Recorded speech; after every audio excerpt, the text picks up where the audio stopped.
आऊज़ु बिल्लाहि मिनश शैतानिर रजीम बिस्मिल्लाहिर्रहमानिर्रहीम। अस्सलामु अलैकुम नाज़रीन। अनीस रज़ा कंबर आपकी खिदमत में कुरान मजीद से वो अमाल लेकर फिर हाज़िर कि जिनकी वजह से आप ख़ुद अपने मसाइल को हल कर सकते हैं। दुनिया में बहुत से लोग ऐसे हैं कि जो मुकद्दमात में उलझे हुए हैं और उनकी ज़िंदगियां बहुत मायूस कुन हैं और वो बड़े अमूर में उलझाव का शिकार हैं।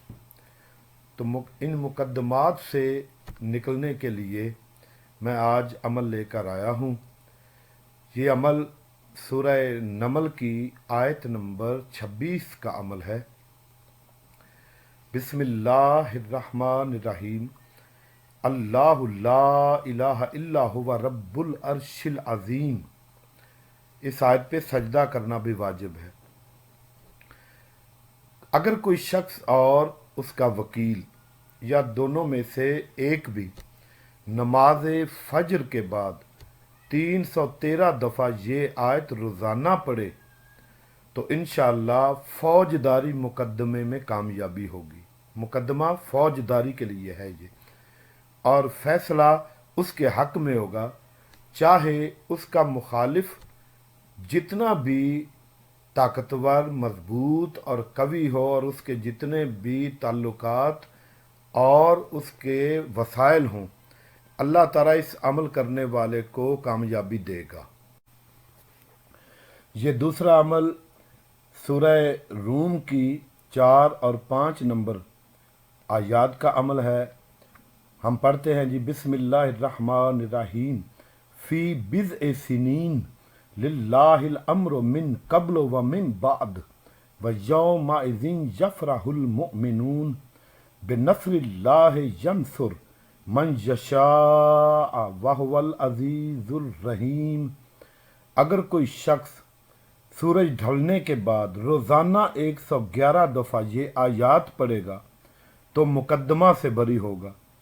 ज़ाफ़रान और गुलाब से ये आयात लिख कर भी अपने पास रखे तो इसका मज़ीद फ़ायदा होगा।